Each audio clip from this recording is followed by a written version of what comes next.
Good morning. This Sunday in the 13th week of Ordinary Time. Today is a little bit of a longer gospel, Mark chapter 5, 21 to 43. Throughout this section in the Gospel of Mark, which remember, this is very important, this is the preaching of St. Peter. Okay, so long tradition that Peter had a scribe, which was probably the gospel writer Mark. And so you're going to get Peter's perspective, in this gospel. And this section deals with faith, okay? Faith overcoming fear. So last week we had that comment of the storm. So fear entered into the hearts of the apostles as they're fighting for their lives. On a boat that's about to capsize, Jesus is sleeping on the boat, and then he wakes up, rebukes the storm, and says, why do you have little faith? So our Lord is trying to increase the faith of his disciples, increase the faith of the first century audience of this gospel, which would have been Christians suffering persecution in Rome, and then finally also increasing the faith in all readers of this gospel, which includes us. So after the calm of the storm, then we have this battle between the demons and Jesus. Okay, the Gerasene demoniac, who is so possessed that no one can subdue him. Okay, even chains and shackles can't keep him down. When Jesus confronts this man, and then confronts the demons inside of him, he asks for their name, and all that they say in response is, "We are legion. There are many of us." This is how strong this demonic possession is. But they're no match for Jesus, okay? Just like that storm was no match for Jesus, the Gerasene demoniac and the many legions of demons possessing this man is no match for Jesus. And today we're going to see the third battle, which is meant again to increase our faith. And this is the battle over life and death. So the gospel begins with a synagogue official named Jairus. A synagogue official. Again, remember, Jesus had a lot of enemies with synagogue officials, with leadership, but not this man. This man is in desperate situation. His daughter's dying. And so he literally falls at the feet of Jesus, pleads with him earnestly, come, my daughter's at death, lay your hands on her that she may live. So there's a great example of faith, but as we're going to see in the next part of this gospel reading, the faith can even be stronger. Okay, so just imagine Jairus grabbing Jesus by the hand and saying, come, hurry, let's go, we got to go. And they're pressing their way through the crowd. Okay, so imagine being in a large group of people, shoulder to shoulder, body to body, trying to weave your way through the crowd. It's very difficult, and people are right up against you. And so again, yeah, imagine Jairus, grabbing Jesus, leading him along, saying, "Come on, let's go, let's go." And then all of a sudden, Jesus stops in the midst of the crowd and says, "Who touched me?" Okay, this is where Peter's flavor comes in. You can imagine Peter retelling the story as he says, Lord, everyone's pressing up against you, and you say, "Who's touching you?" Well, because someone with faith touched the heart of Jesus. Someone with the faith that he's trying to invoke out of the disciples and out of us. This is the type of faith that Jesus is trying to get out of us. Someone with this type of faith has touched him, and he felt it. Even in the midst of crowds, he felt something was different. And so who was this? This was the woman who's been suffering with hemorrhages for 12 years. A woman who has this constant loss of blood, which means what? She's constantly ritually unclean, which means also then what? For 12 years, she's not able to worship God in the temple because of her state of her impurity.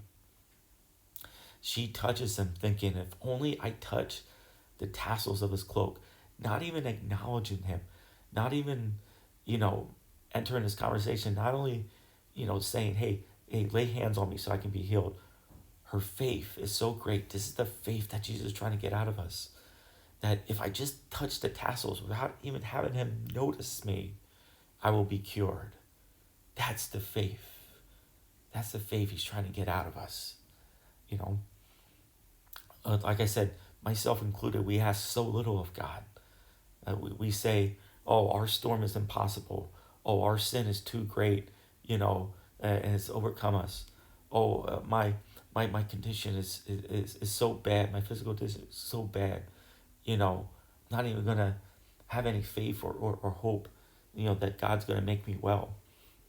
He's trying to invoke this strong sense of faith that this woman has.